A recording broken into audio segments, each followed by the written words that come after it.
Good evening, and welcome to another episode of Learning to Live in the Present Moment. My name is Ted Robinson, and I'm your host tonight. Tonight we're going to be talking about spirit. This is just before the new year, and most people are, getting over Christmas and thinking about what they're going to say for their New Year's resolutions and how they're going to act in the new year differently and, quote, better than they used to act, I guess, right? So I wanted to talk to you about what does that mean, and who are we anyway, and why do we act the way we act in the first place? And I was reading a wonderful little book, a little magazine that I get monthly. I think it's monthly, every other month. It's called Miracles Magazine. Miracles Magazine is based upon the Course in Miracles, and it's written mostly by a man named Reverend John Mundy. M-U-N-D-Y. And he's been putting this little magazine out for, probably 10 or 15 years now, maybe longer. And he speaks about spiritual stuff, which is what I like, of course, and which is what I believe learning to live in the present moment is all about. So one of the things that he talks about is how we get to be the way we are. Well, that's what I talk about, I guess, right? And how do we become who we are in this world? How do we begin acting the way we do? Because, in reality, spirit is who we really are. Our soul is who we really are. We're not a body that has a soul. We're a soul that inhabits a body. Actually, I believe our soul is energetically way out to here and beyond. So, what is this soul? And why do we act differently than in our highest possible way of acting? The best way of acting, so to speak, the most spiritual, the most religious, whatever you want to call it. In fact, a lot of people say, what would Jesus do in this circumstance?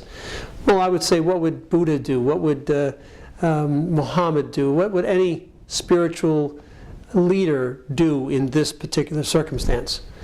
And the reality of it is that they would all honestly do the same thing if they were in touch with their true spirit within, that soul.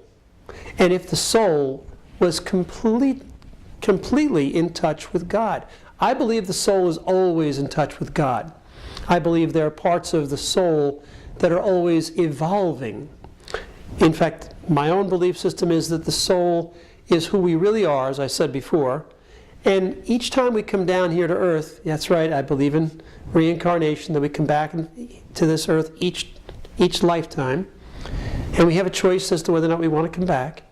And we choose to come here. We choose our parents, we choose our loved ones, and they just get attracted into our lives. And there's a reason they're there. They're there to trigger us, all the unhealed parts of our soul and personality. They're there to teach us. They're there to witness our soul's journey, as we are here to witness their soul's journey. And the soul just evolves as we live, and learns more, and draws more into it, and experiences more, and hence grows in its spiritual quest for enlightenment. But if we were all already enlightened, quote unquote, and I'm not even sure what enlightened means or awakened means, but what I believe it would mean is we would be in direct communication. We would have direct connection at all times, conscious connection to God, to spirit, to the universe, whatever you want to call it, the all. We would have that direct connection. And in that moment that we directly connect, our soul is perfect. It's in perfect coordination. It's in perfect communication. It's in oneness, in unity with the will of God. Now, you might say, well, that sounds pretty far-fetched, because even to me, as I'm saying it, it sounds far-fetched. But that would be it. That would be the truly awakened state, the enlightened state. Now, why don't we act that way then? Why? I'm going to give you a moment just to think about that. Just contemplate, why don't we act like Jesus, Muhammad, Buddha, Confucius, Lao Tzu, any of these great spiritual masters, these teachers, these avatars that came here to earth? Why don't we each of us act that way daily? Or maybe you do. Just think about that for just a moment. I'll be back in just a moment. Don't go away.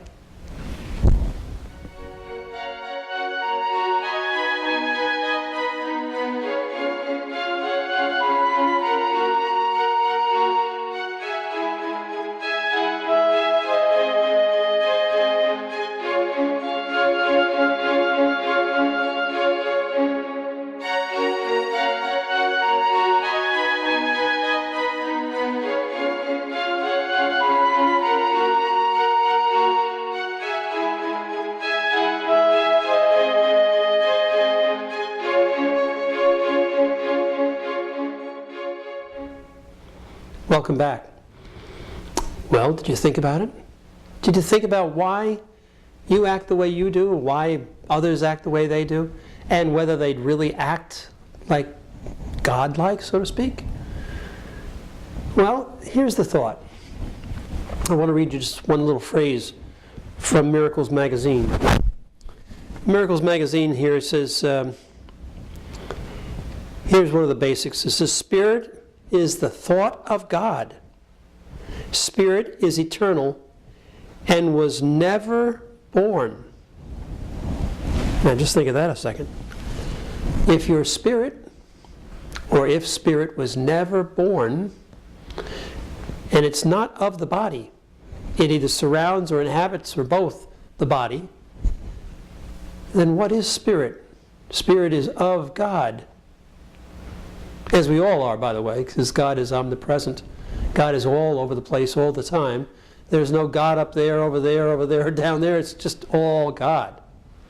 But spirit is innately of God, and the only reason we don't act like God, if you will, is because our mind, our conscious ego mind, gets in the way. It's just that simple. We actually believe the illusion of what we're thinking. We think that what we're thinking is real. And it's not. What we think is real is just not. And there have been psychological studies all over the place that will prove that what you thought you observed isn't what happened at all. And that's absolutely a fact when you look at things objectively. A good example is a video camera. You know, I'm a criminal lawyer as well as a minister, and in criminal cases, many times people say, "Oh, I saw this, I saw that," and then you see the video, and it's completely different. But they'll swear on a Bible, they'll swear to tell the truth in court, and still get it wrong. And then go, "Oh, I must have misunderstood, I made a little mistake." You know? But the truth is, our conscious minds just get it wrong a lot. But one thing that doesn't get it wrong is the spirit. The subconscious mind really gets it all the time. It's just that the conscious mind tends to overpower it. The subconscious mind is in direct connection with God. And when you can be sure you're in connection with God is when you're present. When you're present, there is no mind consciously. There's no conscious mind talking away, convincing you of one thing or another, judging everything as right and wrong, remembering the past, anticipating the future. You're just here. In that frame of mind, your conscious mind becomes still, and you literally can hear the Word of God. I've said that before in this program, and I stand by it, because I've experienced it. Not a lot, but occasionally. When your mind is truly quiet, conscious mind, ego mind, when your ego mind is truly still, your soul comes forth and can directly communicate with God, directly be with God, directly be in and of God consciously, so to speak. Now, that's what we're speaking of here. What would God do? What would Jesus do? What would Buddha or Confucius or Lao Tzu or Muhammad, what would they do in this circumstance? Well, I'll give you an example. It's very simple. Still your mind. And now put that question to you. And you'll get the same answer as if you knew exactly what any of those spiritual leaders would do. Because when you're present, you would do it too. When you're present, there's no judgment. There's no right or wrong, up or down. There's no polarity. There's no judgment. There's just, this. This is love. This is heaven on earth. Wow, what a thought, huh? Which brings me to another quote I want to share with you. This quote says,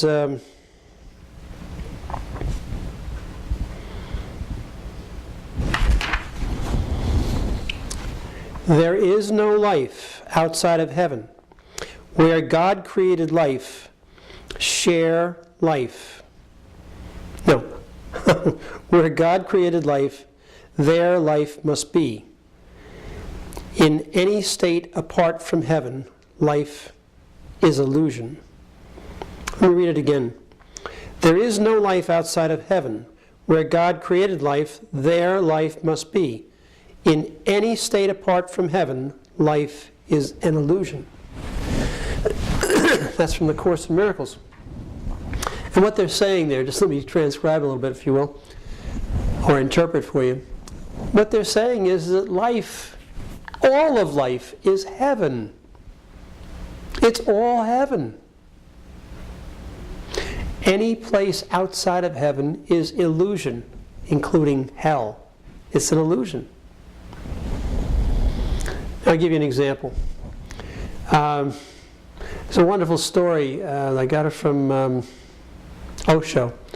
And Osho was a teacher that was here at one time. He died 10 or 15 years ago, I guess, in India. But he was in America for quite some time. And he was quite controversial, but I liked a lot of his wordings and a lot of the stories he told because they're great parables. And he talked about the samurai swordsman, the student who came to his teacher, the great samurai, and said, Master, Master, Master. He said, can you tell me the difference between heaven and hell? The Master said, tell you the difference between heaven and hell? I wouldn't deign to tell you anything. You're an inept student. You're no good. You'd even let your sword rust. You couldn't be a samurai swordsman in an eternity of teaching. You are worthless. You are no good. And then the samurai student suddenly rose up. He says, I am a samurai. I will not take this from you. And he draws his sword back and he's about to lop the old man's head off. And the old samurai swordsman says, that is hell. Well, with this, the student realized he was teaching him the whole time. He dropped his sword, he dropped to his knees, bowing to his master and saying, oh, thank you, Master, thank you. I understand now the difference between heaven and hell. And the old man reached down and touched his head and said, that, my son, is heaven. Now, that story to me meant a lot. I've told it a number of times in my life. And the interesting part of it is that what it tells me is that heaven and hell is all within us. It's all a state of mind. It's not up there and down here. It's a state of mind. It's all in here. Sometimes it's between the left and right brain, but it's all in your mind. And the illusion is that there's a hell at all. That's what this quote was telling you. The illusion is that there is ever a hell. It's all heaven when you're in your right brain, when you're in presence, when you're in stillness and quiet and silence. That's where heaven resides. That's where heaven is. Hell is when you can't make your mind up, when your mind is telling you yes, no, maybe all kinds of stuff is going on, and your worst enemy is you. Your mind is judging you. How could you be so stupid? Why did you do that? You ever have it happen, right? That's hell. When you are simply still and quiet, in peace and presence, that's heaven. And you're in direct communion with God in that moment. With Spirit, with nature, with the all, with the universe. You're in direct connection. Because the left brain hasn't interceded to yak away, to judge, to organize, to measure, to do anything. It's just there. Ah, this. That's heaven. I'll be back in just a moment to explain a little bit more and bring the conclusion to the show. Don't go away, though, it's important.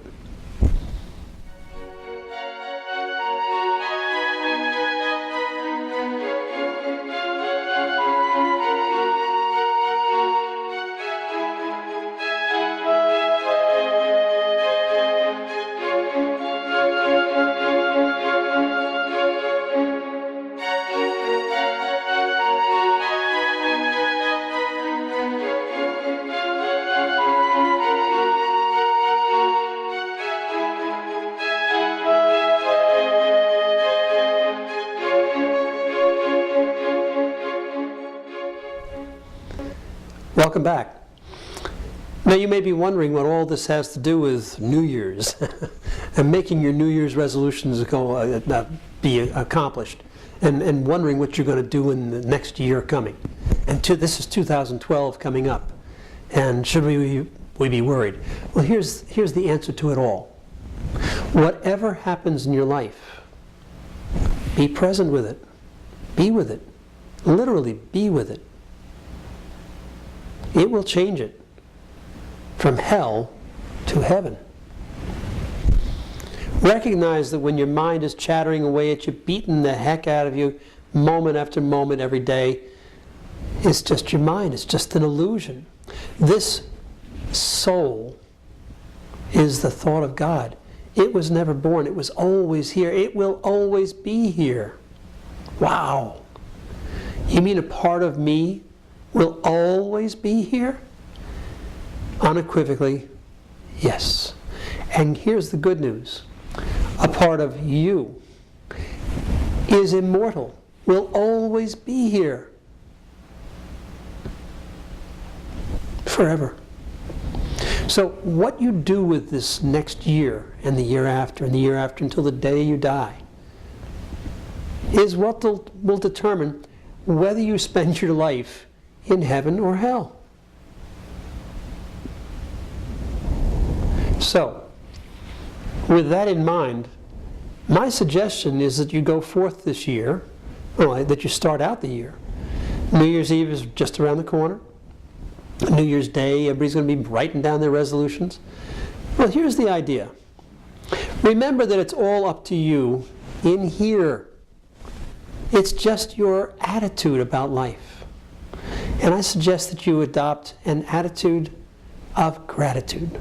You've probably heard that before, right? Well, an attitude of gratitude means recognizing that whatever comes into your life is coming from God. And if you allow it to be that way, instead of fighting everything that comes into your life, instead of questioning or judging, oh, that's no good for me, I'm better than that, or I'm not good enough for that. There's an even worse one, right? Or there's another judgment, or even worse. It's just what it is. But recognize when you're judging yourself, your actions, and whatever's going on in your life. Recognize what you're doing. Be more mindful of everything that happens in your life. And start to expect good things to come. Accept good things to happen. And as they come into your life, accept them. Don't put the hand up and say, speak to the hand. Say, come on in, welcome. I know you're coming from God. And believe it or not, that's what will happen. Now, that doesn't mean you can't make plans, doesn't mean you can't have goals, doesn't mean you can't make New Year's resolutions. You can do all of those things. Remember, every action starts with a thought. Thoughts lead to words, words lead to action. So whatever you can conceive in your mind, you can actually have occur in your life. It will happen. And it will happen quite naturally if you don't try to overwork it with your left brain. If you just allow life to occur, allow life to come to you, because life will do that. The universe will provide everything you want, everything you need, as long as you don't try to make it happen. Because the moment you're trying, that'll be the moment that you get more trying. You'll get more trying if you try. What the idea here is to use the law of attraction. The law of attraction is, I want a new job. Now, you can go out and look on Monster or any place else for a new job. There's nothing wrong with that, about trying in that respect. What I'm saying is, you don't have to try hard. You have to know a job is on its way. The perfect job for you. The job that's going to help you expand your horizons, expand your life, expand your income, expand everything, and expand your awareness of life. It's going to teach you something more that's going to further your soul's journey. Because remember, you're not here just to make a buck, to have a house or a wife and family, or a husband and family, or a car or anything. It's not about that. It's about expanding and filling this spirit, this soul that is you, and becoming more mindful of everything in your life. And whatever that is, however it turns out, remember, it's you attracting it into your life. So as you're attracting things, make sure you put your attention on positive things. And if you start finding yourself saying, oh, I can't do that, cancel that. And turn it right around on the spot. Say, yes, I can do that. I haven't done it yet, but I will do it now. I know it can work. And just keep saying that to yourself. Just always, whenever it's negative, say, yet. I can't drive a car, yet. I can't swim, yet. And eliminate hope. I hope that happens. No. I know that will happen. It will happen when it's right. And the time is now. It's about changing your words. It's about changing your thoughts. And things then will start to happen. Remember, when you want something in your life, visualize it. See it happening. And then step back and allow God and the universe to take over. And they will. They will provide you with whatever you truly want. Now that doesn't mean praying, oh God, give me this. That's not it. Because God knows everything that's going on in your mind, unless you're busy yakking away in here. So the idea, remember, the whole premise of the show is learning to live in the present moment. And the idea is to become more present. Set your goals, set your ideals, set what you'd like, and now come into presence. Perhaps close your eyes.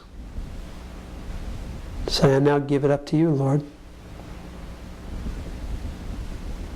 Bring it to me. I can see it on its way already. I'm available to receive it. The one trick, the one key, however, is that when it does come, make sure you're ready. Make sure you accept it. Don't say, oh, it's blue instead of black like I wanted. Oh, it's red instead of yellow. Accept it. You can always exchange it later. The idea is, the universe does provide, but don't be too judgmental when it does. Recognize the gifts of God. They are always there for you. They're always coming your way. And it's up to you to recognize when they arrive. And they will arrive. So give God a chance, because it really will happen. So, in this new year, begin your new year, if you will, if you wish, if you choose, in presence first. If you choose to then make a list of the things that you want in life, the goals, by all means do. Make a reasonable list. Don't make it 3,000 things. Don't let the universe get confused. Prioritize it. Make sure you know what you want first, second, third. Prioritize. And then make a little list, make a copy of it. Make it about that big, maybe even smaller. And put it in your iPhone. Put it on your computer. Print it out and post it in your bathroom on the inside of your medicine cabinet. Post it on the inside of the kitchen cabinets. Put a small one in your car. Put one in your wallet. Put one in your pocketbook. Put them at your desk at work. Put them on in your truck at work, wherever you might work. Just post them for yourself. Remember, you don't have to study them. Just take a look from time to time. You'll notice your subconscious mind is extremely intelligent. It will see those things and will remind them. As you keep that powerful suggestion coming into your mind on a regular basis, you do not have to study it, like I said. And it doesn't help that you do. That's too much trying. Just post it. You'll notice within about 3 months, things will have already occurred, and you can literally start to check them off. Check them off. See how well God responds. See how well the universe responds to you, knowing that it's coming your way, and it will. Use that this year and watch how your year is different. This is the year 2012. They say the Mayan calendar ends. I think that the calendar carver just didn't get paid anymore. I'm joking. But the truth is, this is the time of change. True, profound change coming up now. So start this year right. Move through the year knowing that your year is going to get better and better and better. Knowing that your life is going to improve daily. All using the present moment. Being in the present moment with your mind silent allows you to allow the universe in, allows you to directly communicate directly with God, and allows you to receive with gratitude. Remember the attitude of gratitude. With gratitude, everything that comes your way, and recognizing it when it does. You'll find that this will be the year to end all years, and I don't mean that negatively. This will be the changing year for everybody, but for you, if you adopt these kinds of thoughts, it'll be a change for the positive, big time. And mindfulness and awareness, and perhaps even enlightenment. Through presence, through the present moment, everything begins to get better. So I wish you a happy new year coming up here. I wish you a very happy new year. And I want to also point out to you that if you'd like to participate with us on Sunday evenings, we have our Tapathon. If you'd like to know where that's located, and you can get the number and everything else, you want to use a free phone system like your cell or cable or something like that, or an internet phone service, it's on our website at tedrobinson.com, tedrobinson.com.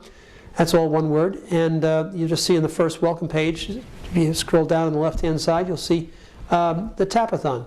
And just click on that. It'll give you the number and all that kind of stuff. And you'll be able to get on that phone call and participate.